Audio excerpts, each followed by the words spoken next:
Boa noite. Eu queria começar agradecendo. Eu agradeço ao excelentíssimo senhor Merval Pereira, presidente dessa casa, e aos acadêmicos e acadêmicas, seus cônjuges, companheiros e companheiras, funcionárias e funcionários da ABL, que me receberam com esse imenso afeto. Eu agradeço às autoridades que me honram com as suas presenças, ministra Carmen Lúcia, que orgulho, ministro Silvio Almeida, meu amigo, ministro Alexandre Padilha, e na figura do Paulo Pereira, meu amigo, senador Randolfo Rodrigues, Aloysio Mercadante, secretário do Ministério da Cultura, meu amigo Márcio Tavares, representando a nossa ministra Elizabeth Margarete Menezes, a secretária de Cultura do Pará, Úrsula Vidal, a minha mana, Marcelo Freixo, presidente da Embratur. Agradecendo à professora Maria Arminda do Nascimento Arruda, amiga e vice-reitora da USP, a minha universidade, e a Emanuel Tourinho, reitor da Universidade Federal do Pará. Eu lembro aqui de meus colegas aqui presentes. Eu saúdo a minha eterna orientadora, Manuela Carneiro da Cunha, amiga e modelo de intelectual que nunca separou produção acadêmica de qualidade do ativismo cidadão. Lembro também da mestre Hélio de Rugai Bastos. Eu fui formada na escola e na universidade públicas e sei como essas são as políticas mais eficazes no sentido de mitigar a desigualdade renitente desse país, um dos grandes óbices da nossa democracia. Lembro também do professor Arcádio Dias Quinones, meu mestre mais irreverente, de Pedro Meira Monteiro, e a partir deles eu evoco todos os meus colegas da Universidade de Princeton, e citando a Nora Jacob, eu lembro dos meus amigos da Frye University. Eu não sou nada nessa vida sem a minha família. E me permitam mencionar o Luiz, meu companheiro de vida inteira e completa, de quem eu sinto tanto orgulho, as minhas duas mães, Helena, que está me assistindo, e Mirta, matriarcas no sentido mais justo da palavra, os meus filhos, Júlio e Pedro, inspiração e combustível diários, os meus irmãos tão queridos, Noni e Beto, meus portos seguros, minhas referências. As minhas netas, Zizi e Alice, que sempre me dão tantas lições. Pitos também. E toda a minha querida família aqui presente, Luiz Henrique, Ju, Sé, Ginho, Acio, Rafa, Júlia, Luísa, Mauro, a Laís. E eu agradeço a todos os meus amigos e amigas que são meus irmãos, e meus alunos e ex-alunos, todos amigos fundamentais. Obrigada, querida família da Companhia das Letras. Obrigado, Ricardo Otaque e Sônia Gomes, que representam tão bem todos os meus colegas das artes. Olá, pessoas queridas, que me deram a alegria de acompanhar esse momento especial da minha vida. Se eu pudesse, eu nomearia uma a uma. O tempo e a conta interminável do meu afeto não me permitem. Foi tomada pela emoção mais profunda e comovedora que ouvi agora as palavras tão generosas da amiga Rosisca da Cid Oliveira, minha madrinha, como eu a chamo. Feminista de alma, ela inspira muitas gerações de mulheres a seguirem em frente, a favor da real democracia nesse país que pede equidade de gênero. É com orgulho e não menos timidez que eu ocupo essa tribuna.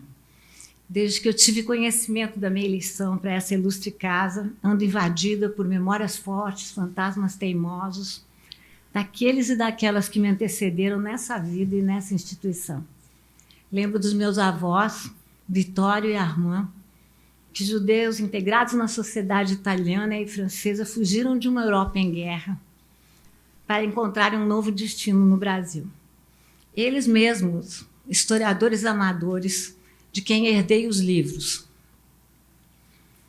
Da minha avó Margot, que cuidava dos vivos e dos mortos, da tia Hela, a pessoa mais bem informada e gentil que já conheci, do vovô André, com sua bondade infinda, do meu pai Ernesto, cheio de histórias para contar, mas cuja vida foi tão breve. Fico imaginando o que ele teria nos ensinado se fosse premiado com mais tempo. Revoco nesse momento a memória de meu segundo pai, afetivo e intelectual, o acadêmico Alberto da Costa e Silva. Lembrando dele, recordo de sua esposa Vera, de seus filhos Antônio Francisco, Pedro Miguel e da irmã que eu ganhei crescida, a Elza Maria. Foi Alberto da Costa e Silva quem me levou pela mão para muitos lugares e, de certa maneira, para essa cadeira. Ele que era para mim uma espécie de pai ancestral. Alberto, como gostava de ser chamado, ameaçando me intitular de majestade, caso insistisse no tratamento mais cerimonioso, talvez não apreciasse esse tipo de definição e me acusaria de estar dando tratos à imaginação. Confesso que eu sempre lhe dei muito trabalho com essa imaginação fértil, a ponto dele dizer, em determinada reunião, que de mim só acolheria 2 ideias novas a cada meia hora. Depois aceitou 3. Isso quando compusemos a Comissão D. João, eu a convite de Alberto, uma equipe formada por 2 pessoas, para não haver muita discussão, me dizia ele, usando de seus dotes invejáveis para a diplomacia. Não ouso, pois, divergir de Alberto. Nada foi previsto nessa minha segunda paternidade, mas foram quase 30 anos preenchidos com uma intensa troca de cartas, reuniões, almoços, projetos, viagens e telefonemas semanais. Tudo que alimenta uma amizade regrada para durar. Empresto um trecho de seu discurso de posse, quando explicou que só quis cumprir esse vaticínio, ser o que meu pai sonhou. Pretendo assim cumprir com essa que é também uma obrigação ritual, honrar meu pai. Escreveu o antropólogo Clifford Geertz que rituais não são feitos para evitar chorar. Servem mesmo para aprender a chorar em conjunto. E não é fácil, vamos combinar, entrar nessa casa de Machado e evocando a memória de Alberto da Costa e Silva. Sei que adentro essa instituição como historiadora, antropóloga e escritora, e como uma discípula daqueles que estavam aqui, como o saudoso José Murilo de Carvalho, mestre na análise das instituições da República, e do querido Alberto, presença fundamental na minha vida e formação e na história da ABL. História não é a ciência do passado, pois o presente dos historiadores toma parte da construção do seu objeto. É da memória, do direito à subjetividade que ela traz consigo, que se faz a montagem dessa que é uma história humana, não uma contagem sem alma do tempo. É a memória que decanta o tempo de sua tentativa impossível de prender o passado no passado. Pois é o presente que convoca o passado. É, portanto, dessa história, memória, saudade que trato aqui. Desse tempo que não volta, mas também não quer ir embora. Pois somos pessoas de histórias e da matéria viva da memória, que seleciona, mas também esquece.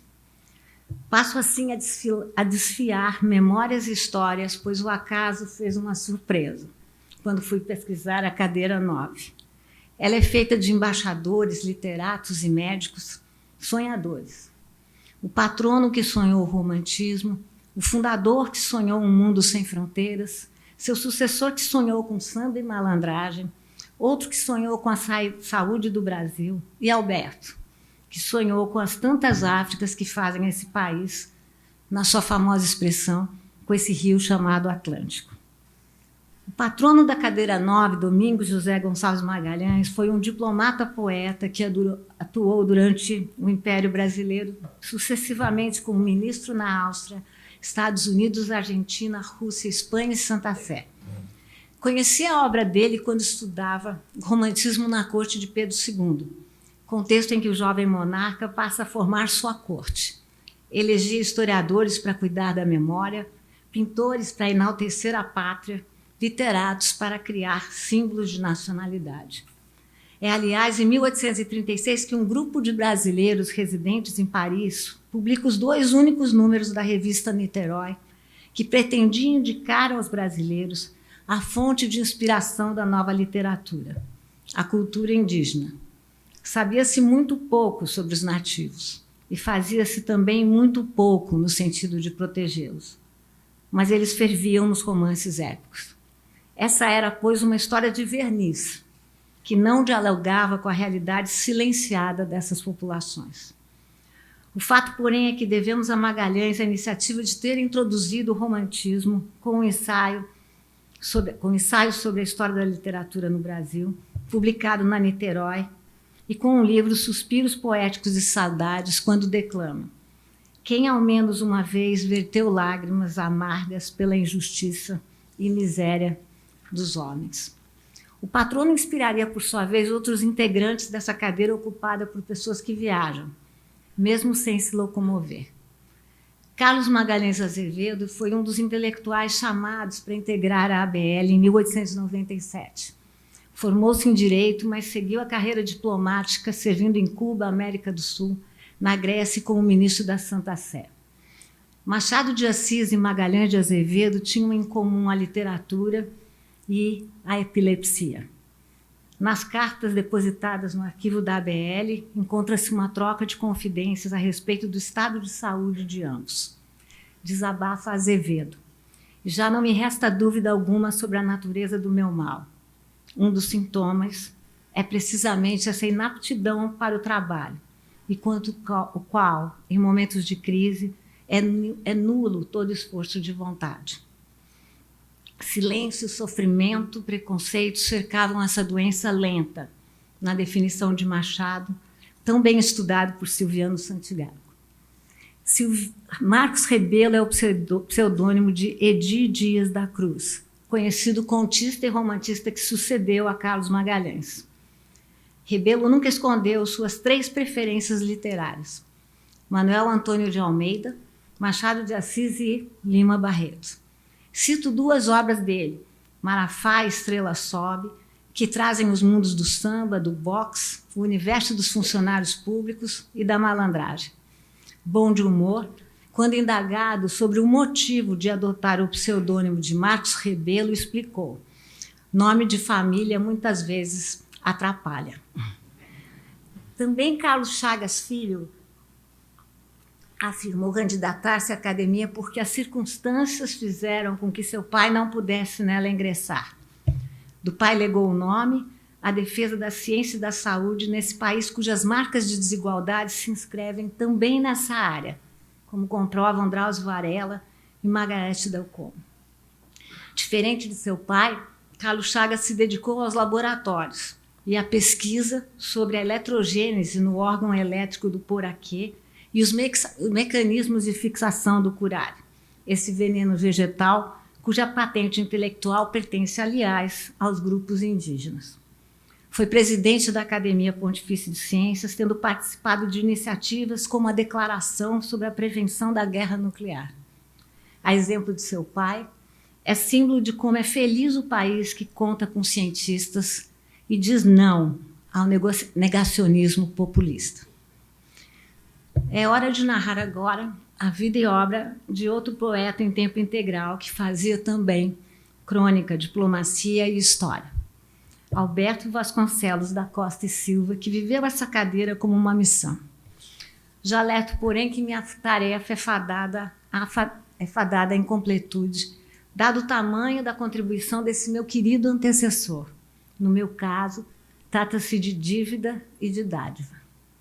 Encontrei Alberto pela primeira vez em março de 1996, num almoço que o então presidente, o acadêmico Fernando Henrique Cardoso, ofereceu em Brasília como homenagem ao escritor José Saramago, que ganhara o Prêmio Nobel, Camões. Jovem e um tanto tímida, fiquei um pouco contrariada quando notei que não me sentaria ao lado do Luiz, tampouco do José ou da Pilar Del Rio. Me dirigi, então, ao lugar indicado, não sem deixar de ler o nome da pessoa com quem compartilharia a refeição.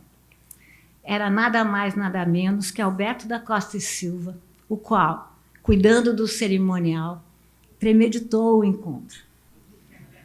Demos início, então, a uma amizade consolidada com a ação do tempo, primeiro mantida por uma animada troca epistolar, ele em Brasília ou no mundo, eu em São Paulo com os meus filhos ainda menores.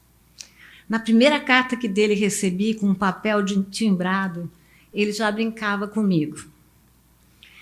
Entre 1986 e 90, eu vivi de novo em Portugal como embaixador. E não se passava uma só semana sem que eu tivesse em minha sala algum brasileiro que vinha visitar a terrinha de seus antepassados. Todos eles chegavam em busca de um solar ou de um visconde. E eu, que adoro uma provocação, não deixava de perguntar-lhes se não iam procurar também as pegadas dos ancestrais que tinham ido para o Brasil de tamancos, na parte de trás dos convés dos navios. E esclarecia: eu também tenho o meu nobre, que foi a serviço de El-Rei para o Maranhão no primeiro ano do século XVIII.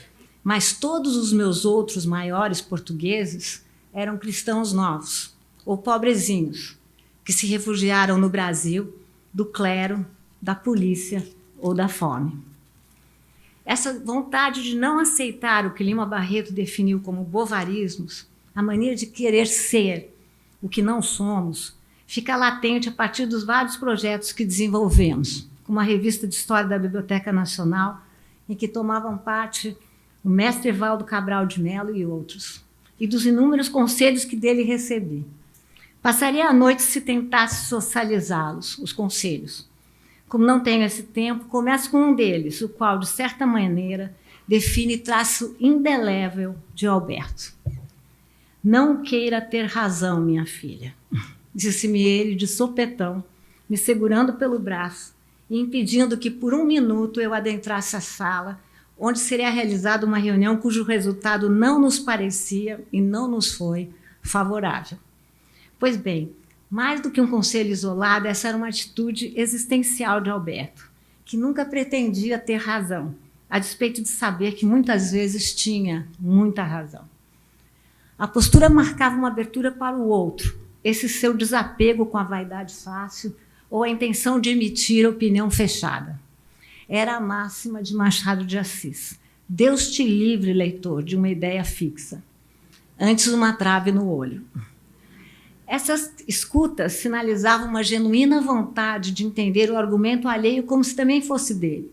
Não que Alberto concordasse sempre, mas discordava como quem concorda e não tinha medo de, quando necessário, mudar de ideia. Alberto nasceu no dia 12 de maio de 31, em São Paulo, por mero acaso, como gostava de ironizar. Era filha de Creusa Fontenelle, mulher forte como todas na família, de Antônio Francisco da Costa e Silva, presença marcante e paradoxal na vida do filho. Nascido em Amarante, no Piauí, da Costa e Silva era poeta e autor da letra do hino do Piauí. A despeito de pertencer à Academia Piauense de Letras, ele não conseguiu seguir a carreira acadêmica.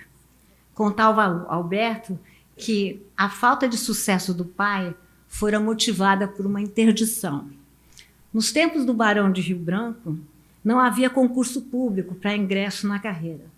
Era o próprio barão, o José Maria da Silva Paranhos Júnior, quem conversava com os candidatos. No caso do pai de Alberto, fechou questão. Olha, disse ele, o senhor é um homem inteligente, admiro-o como poeta, contudo não vou nomeá-lo, porque o senhor é muito feio. E não quero gente feia na academia, no Itamaraty. Na academia entrou. Candidatura vetada, da Costa e Silva atuou junto à presidência da República durante os anos de Getúlio Vargas e a família passou a viver no Rio. O filho contava com orgulho que o pai poeta era capaz de pôr em palavras uma lagartixa ou um caramujo. No entanto, vítima de uma enfermidade sem nome, que lhe tomou 15 longos anos, ele viraria uma casca vazia. O poeta parou de falar, Desligou-se de tudo, permanecendo ausente do mundo dos outros. Já o menino guardou a memória desse pai com um livro nas mãos, sendo o silêncio sua melhor versão. Talvez por conta da história paterna, o filho pareceu ter pressa. Logo em 57, publica uma antologia de lendas indígenas e reúne em livros os poemas do pai. Além do mais, para lidar com essa presença ausente, virou cronista dos outros e de si, na melhor tradição do memorialismo, gênero tão bem estudado pelo meu amigo André Botelho. Espelho de Príncipe, invenção de desenho são exemplos do estilo de Alberto. Sintético e poético, direto e perfeccionista, ele não admitia uma palavra, vírgula ou crase no lugar errado. Também ficamos conhecendo melhor sua formação. As primeiras leituras de Manuel Quirino e Gilberto Freire, seu amor súbito por Deus, paixão que, passadas 2 semanas, seria substituída por Camus, Sartre, Marx, logo Nietzsche e Freud. São introduzidos ainda seus amigos, Guimarães Rosa, Manuel Bandeira, Jorge de Lima, Lígia Fagundes Telles, e a tristeza de ver o pai morrer serenamente, como serenamente passar os longos anos de exílio de si. Talvez por conta dessa perspectiva fatalista, o jovem não mostrou surpresa ao saber que seu rito de passagem para a vida adulta se daria no sanatório de Campos do Jordão. Julgou que morreria cedo de tuberculose, como seus mestres românticos. Entretanto, como nada disso aconteceu, Alberto fez do retiro involuntário um novo começo. Aliás, foi por lá que conheceu sua musa, que também se curava do mesmo mal. Vera Queiroz tinha a voz de soprano lírico, mesmo que a doença a tivesse afastado do canto. Seriam para ela os versos do livro, intitulado Ao Lado de Vera. Estavas sempre aqui, nessa paisagem, e nela permaneces, nesse assombro. Com os pulmões em ordem, Alberto volta ao Rio e se prepara para vingar o pai. Forma-se no Instituto Rio Branco, em 57, e atua como diplomata em Lisboa, Caracas, Washington, Madrid, Roma, Assunção. Esteve na Nigéria pela primeira vez em 60, por ocasião da independência. No ano seguinte, foi para a Etiópia. Viajou depois para Gana, Togo, Camarões, Angola, Costa do Marfim e o que se chamava de Daomé. Visitou o Senegal, a Serra Leoa, o Zaire, o Gabão, o Quênia. Refez itinerários para desembarcar na Libéria e no Sudão. E foi, entre 79 e 83, embaixador na Nigéria e na República do Benin. Viu as 2 margens atlânticas, na expressão feliz do historiador Flávio Gomes. Esses últimos países foram fundamentais para que conhecesse as origens de parte tão significativa da população brasileira, até então muito apagada da historiografia nacional. A experiência como embaixador na África deu-lhe conhecimento e repertório para também denunciar o racismo como uma das heranças perversas da escravidão e adotar postura francamente anticolonial, antes da época. Alberto se comove ao visitar o Museu de Lagos e anota, com remorso dessa história, com maiúscula, invenção de um método que, em nome de um só passado, negou tantos outros. O diplomata se faria historiador publicando uma série de obras hoje clássicas para os estudos sobre as tantas Áfricas que desembarcaram compulsoriamente no país. Foram 12 milhões e meio de pessoas, das quais cerca de apenas 10 chegaram com vida no país. Chegaram até as Américas, me perdoem. 4,9 tiveram como destino o Brasil. A Enxada e a Lança, A Manilha e o Libambo são livros que mostram como não existe Brasil sem as várias Áfricas e os africanos. Nesses trabalhos, o Alberto apresenta o retrato multifacetado desse continente, com as suas filosofias, suas organizações familiares e políticas, seus costumes religiosos, a culinária, as produções artísticas, as técnicas e a linguagem. Ao mesmo tempo, escancara a crueldade da escravidão que virou linguagem naturalizada no cotidiano brasileiro, socializando estruturas de mando enfrentadas com muita resistência. Outro processo que sempre revoltou Alberto foi o sequestro da memória e o apagamento histórico desses povos. Hoje sabemos como foi diversa essa imigração forçada, com as populações vindo não apenas da África Central, com concentração em Angola e nos dois Congos, mas também da África Oriental, além das diversas dimensões da África Ocidental, incluindo-se as terras da Alta Guiné e o Golfo da Guiné, Gana, Togo, República do Benin e Nigéria.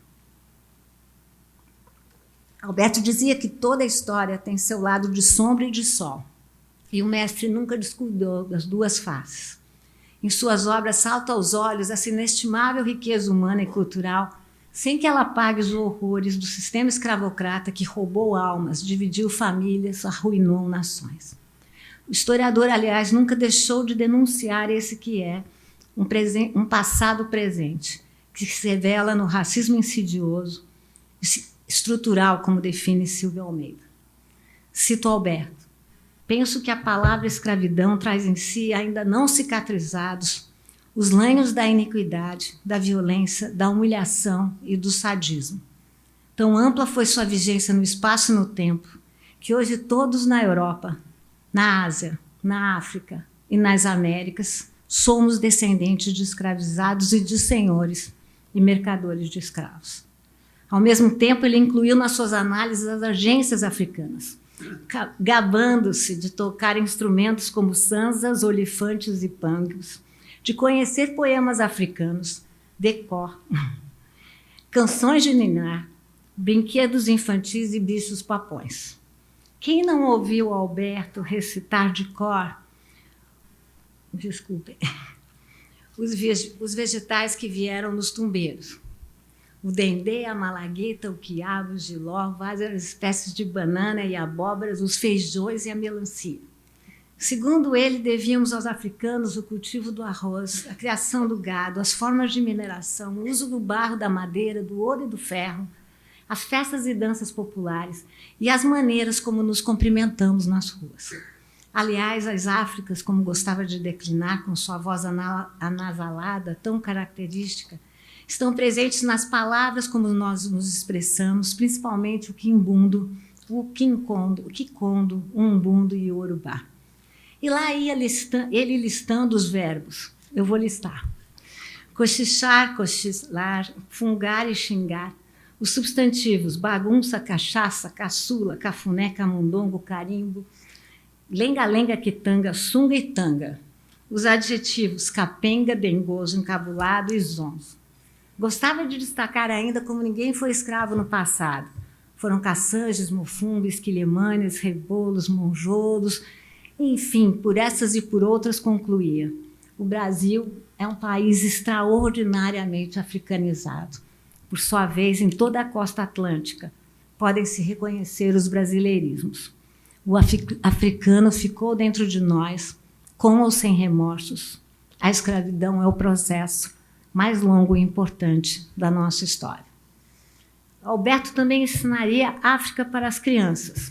Escreve ele com paixão de menino: a África é um continente enorme. Nela há de tudo: altas montanhas, grandes desertos, florestas que parecem sem fim. Há também elefantes que queriam ganhar a civilização quando todos desejavam esquecê-la.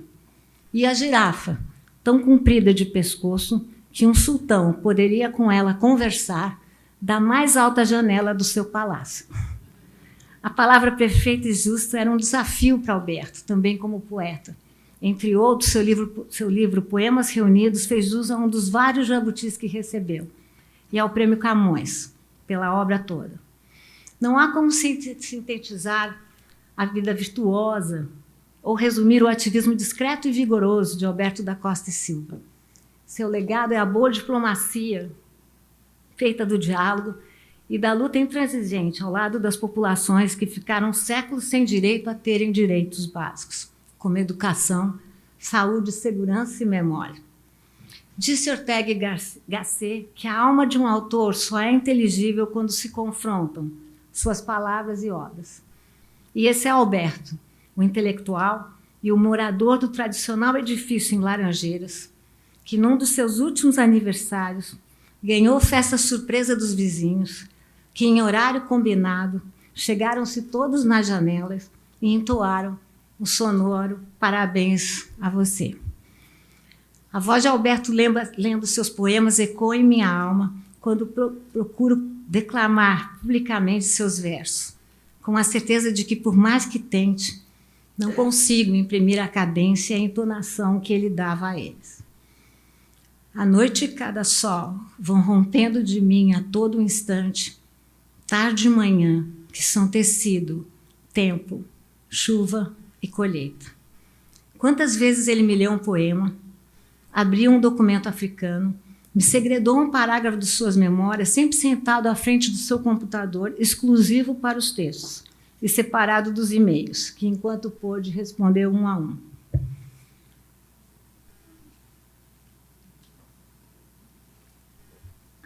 Somos agnósticos, minha filha, decretou Alberto, no momento que me contava, durante um almoço, sobre uma doença crônica que adquirira e que o levaria no limite à morte. Disse mais, que eu não deveria lamentar, pois ele não tinha medo de morrer. Todo agnóstico tem algo de bruxo, de utópico. Tanto que, mesmo em meio a tantas dificuldades, a dificuldade de falar, justo ele que era um grande orador e de escrever, Alberto deixou documentos inéditos, um livro de memórias e uma coletânea de fontes africanas. Lima Barreto definiu seu personagem, Gonzaga de Sá, como alguém que não sabia morrer. Talvez não saibamos mesmo morrer, tampouco Alberto. E por isso rituais como esses lembram a morte, consagrando a vida. Por sinal, penso que entro nessa casa com o respeito e a humildade que devo a ele. Mas lembro de mais um mentor, Lima Barreto, o escritor negro do subúrbio de Todos os Santos, que tentou 3 vezes adentrar na BL e depois desistiu. Por outro lado, 2 de seus biógrafos, Francisco de Assis Barbosa, autor de um livro fenomenal sobre o autor de Policarpo Quaresma, e responsável pela retomada da obra de Lima, e eu mesma, aqui estamos. Penso que não será coincidência tampouco sermos brancos. De alguma maneira, eu também devo ao velho Lima, como ele gostava de se autodenominar no final de sua curta existência, esse meu assento na BL.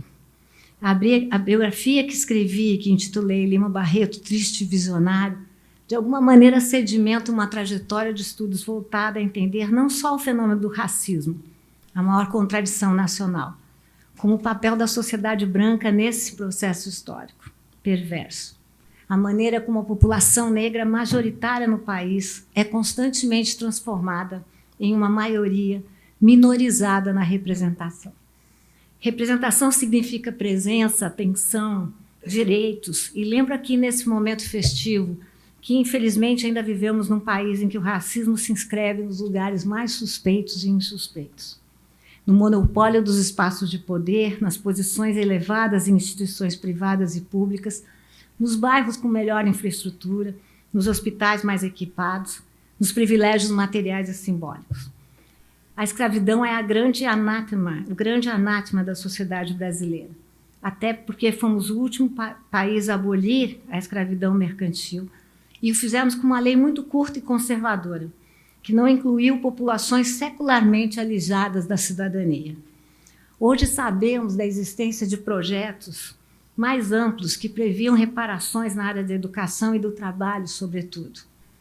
Por aqui, porém, apenas as populações brancas receberam recompensas efetivas por meio das várias leis abolicionistas, como demonstra Maria Helena Machado.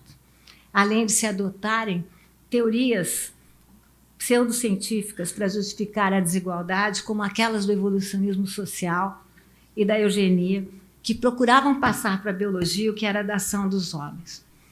O fato é que, nesses mais de 100 anos de república, não conseguimos modificar as enraizadas desigualdades raciais, econômicas e sociais que se interseccionam. Segundo dados deste ano da Agência Brasil, os marcadores sociais de raça e etnia são considerados os principais elementos que explicam as desigualdades. As fontes sobre a criminalização das pessoas negras também indicam um tratamento radicalmente diverso, dispensado pelos agentes da população negra. Outro elemento se destaca na pesquisa. Ao mesmo tempo que brasileiros afirmam conviver com o racismo, apenas 11% deles reconhecem cometer atitudes racistas e 10% afirmam trabalhar em instituições racistas. Como explica o professor Kabenge Lemunanga, meu mestre, no Brasil, racismo é crime perfeito. Todos conhecem, mas ninguém pratica. As nações, como as pessoas, carregam seus traumas. E é por isso que acredito nas ações afirmativas como forma de mitigar diferenças, de enfrentar de forma mais direta as nossas iniquidades e de assim realizar alterações na estrutura social brasileira. Chego a casa, pois, seguindo os traços dos mais velhos, com a certeza que trabalho intelectual é sempre coletivo. Julgo que é preciso pensar nesses nossos Brasis de modo largo, no tempo e no espaço. Esse é meu campo de estudo, de intervenção política, o que significa articular reflexão histórica, antropológica, artística, sem renunciar à militância cidadã. Afinal, talvez não haja conhecimento relevante que não seja simultaneamente cultural e politicamente engajado, como mostra uma larga tradição de intelectuais nacionais.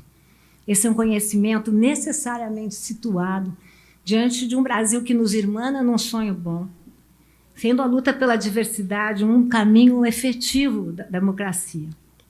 E essa é uma batalha por justiça, por direitos humanos e por inclusão. Mas me permitam ainda falar de mais uma outra singularidade.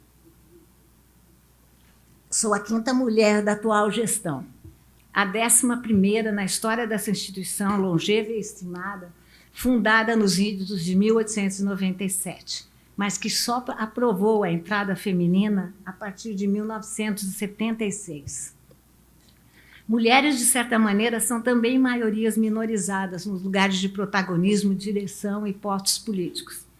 No Brasil, uma mulher ganha, em média, 78% dos rendimentos de um homem, segundo dados deste ano do IBGE. No caso das mulheres pretas ou pardas, o percentual cai para menos da metade do salário dos homens brancos.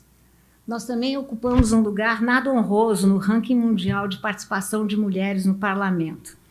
Dados de 2024 apontam que o país está no 131º lugar em termos de representação das mulheres no parlamento, tomando o universo de 181 países. Considerando o continente americano e incluindo o Caribe, somente o Haiti está em posição pior. E conhecemos as condições impostas a este país desde a independência de 1804. Eu não quero transformar essa festa num punhado de estatísticas e paro por aqui. Não sem antes dizer que democracia é feita de escolhas.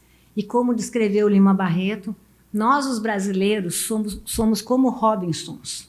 Estamos sempre à espera do navio que nos venha buscar da ilha a que um naufrágio nos atirou. A agenda da diversidade, aquela em que me formei na história e na antropologia e nas escolas públicas, diz respeito à variedade e à convivência de ideias com vistas à alteridade. Esse que é um conceito criado por Rousseau e retomado por Lévi-Strauss para definir a própria antropologia como uma ciência da diferença, da busca de um outro que leve à nossa própria transformação. Ainda vivemos, porém, num país que é o 5º maior na triste marca dos feminicídios e o campeão em transfeminicídios, que criminaliza as mulheres, sobretudo vulneráveis, penalizando mais o aborto do que o estupro. Um país que desrespeita reservas e direitos indígenas conquistados por quem vive há milênios em paz com a floresta, que destrói seu meio ambiente. Uma nação que gostava de se definir pela tolerância e hoje vive do binarismo, do discurso odioso da intolerância. Há quem pense que historiadores lembram o tempo todo. Já eu acredito que nós esquecemos muito.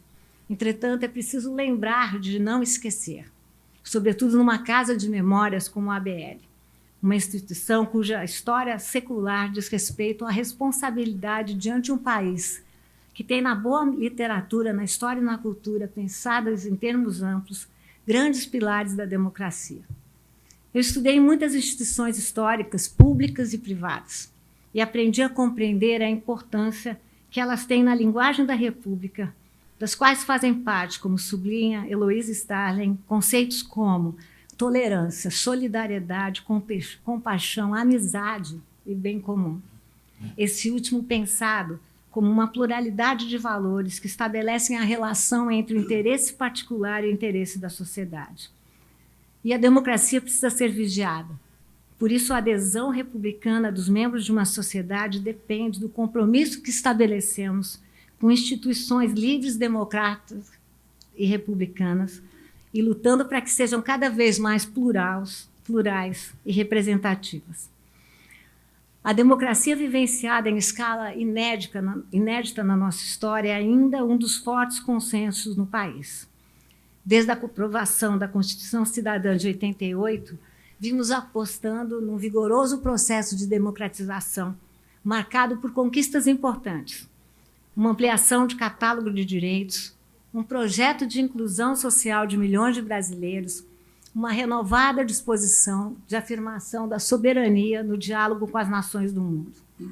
Mas persiste um déficit republicano na raiz da nossa comunidade política. Práticas patrimoniais autoritárias, pautas regressistas, resistem no interior do sistema político e nas instituições públicas. Ampliou-se de maneira inédita o quadro de eleitores, mas ainda faz falta uma agenda ética capaz de transformar o comportamento partidário e político. São, assim, muitos os desafios para conseguir alterar o imperfeito republicanismo brasileiro. Nós vivemos, porém, numa época de muitos avanços. E para esse projeto, como afirma Sueli Carneiro, estamos todas e todos convocados enquanto partícipes na construção de uma outra sociedade. Democracia é projeto inconcluso por definição. Essa é a beleza e o desafio desse regime. Afinal, a agenda de direitos se altera e cresce sempre, já disse Gita Deber, com novas demandas se juntando às antigas e consolidadas. Fortalecer instituições é a capitania da República, e dessa marcenaria precisamos cuidar, pois cidadania cada pessoa pratica a partir do seu quintal.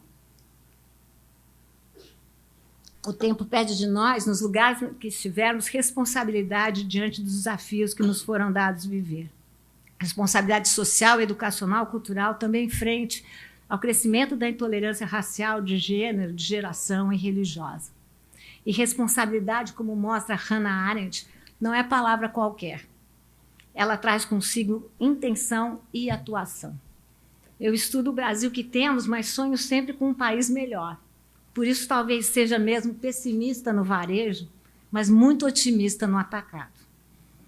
Eu termino, então, com as saudades que sinto do Alberto, mas também com a boa memória que nos une. Somos mesmos, e como ele poetou, apenas um casulo no tempo. Assim, desejo que possamos celebrar o passado do presente e o presente do futuro. Aliás, que a narrativa do que já foi nos ajude a transformar o presente para que ele não vire apenas uma repetição monótona do passado. Afinal, como diz Conceição Evaristo, o importante não é ser o primeiro ou a primeira, mas abrir caminhos. Hora de colocar um ponto final nesse discurso que já vai virando uma longa série de reticências. Lembrei, então, de Riobaldo em Grande Sertão Veredas, quando lamentava a morte da mãe. Desculpe. Escreve o acadêmico Guimarães Rosa. Morreu num dia chovedor. Aí foi grande a minha tristeza, mas uma tristeza do meu direito. Desde então, até hoje em dia, a lembrança da minha mãe, meu pai, às vezes me exporta. Ela morreu como a minha vida mudou para uma segunda parte. Amanheci mais e menos. Depois da morte de Alberto da Costa e Silva, o Brasil amanheceu diferente. Eu despertei mais sozinha, menos bem acompanhada, num mundo mais sem graça e menos comovente. Mas menos, por vezes, pode ser mais. Quem sabe esse ritual, afinal, não passe de uma segunda parte dessa minha história. Muito obrigada pela escuta, pelo afeto, pois é dele que, no fundo, trata essa minha preleção. Afinal, só a amizade é de fato e de direito imortal.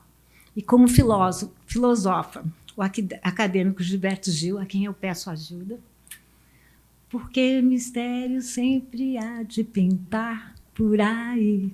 Muito obrigada.